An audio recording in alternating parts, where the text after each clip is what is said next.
Hey man, you're not a man until you peed on your bike.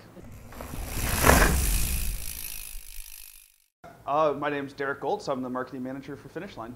Still looking for Wednesday. I think I lost a Wednesday.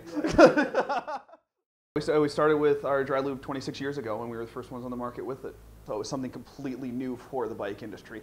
The only other things out there, there had been a couple like wet style lubes and people just using whatever sort of petroleum-based product they could get their hands on. They were, using automatic transmission fluid if they had it. So it was the first time to have something that was specifically formulated for bikes. But we have an official agreement with DuPont so that we can use their products. Nobody else gets to use them. That's why you'll see other lubes out there that say they have PTFE in them, which is a similar product. But with DuPont, you're getting the highest quality of that. Hey, can I talk to you about lube? Yeah, definitely. It's not as good of a pickup line as you'd think. All lubes are going to work well. The important thing is getting one that works right for your conditions. Say you're riding somewhere where it's completely dry and you're getting a lot of sand or dust, that kind of stuff, you're not going to want to use a wet lube because all it's going to do is absorb all of that, get gummed up, and cause you to slow down.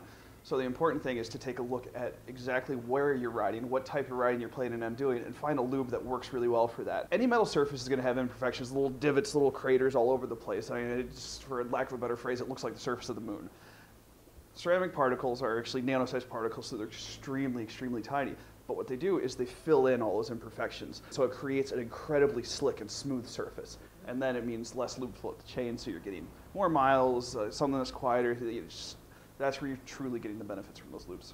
Yeah, say that you get our pedal and cleat lube, which uses DuPont Teflon in it, and it is brand new for us. It goes on, sets up absolutely completely dry. It's the kind of thing, it's fun to put on a metal surface to actually see how quickly it dries and how solid it becomes. It creates this really, really nice film that nothing's going to get stuck to. I think one of the best ways to describe it, it almost feels like being on a ball bearing. It feels like you get more float out of the pedal when you use it. Any part that moves needs some sort of lubricant. It needs something because there are always frictional surfaces touching, and that's why you get in force, you get the wipers, the seals, all that kind of stuff. It's creating friction. So we wanted something to overcome that and give you a little bit better feel. So the Max suspension spray is a silicone-based lube. So it's great for any conditions. It's going to set up dry enough you're not going to get dirt and crap all over your fork. And it just works really, really, really well. What it does is it overcomes that initial friction. So when you're going over the little stuff, little roots and that kind of thing, where normally you're just bumping right over it, it's actually absorbing it. So you get motion from the get-go with it. Chains are shipped with an anti-rust agent on them. It's because they're all being shipped by sea. So what's on it, you get people saying, oh, it's the best lube that's on there, it's the best. Well, not really. It's a very, very, very thick lube that's going to suck up everything. So it can actually do more damage in the long run to your chain. So the best thing to do when you get a new chain is clean it. Give it the right coat of lube for the right style conditions that you're riding in, and you notice a huge difference. One of the latest things that's going to be coming up, and my guess is probably call 4 months from now that it'll be available here, is called eShift.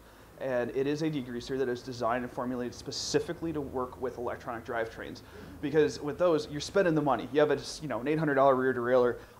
You don't just want to spray it down with anything. Yeah, I mean, I'm sure somewhere in the future there will be technology for the mountain bikes that it could work on, but I don't know anything.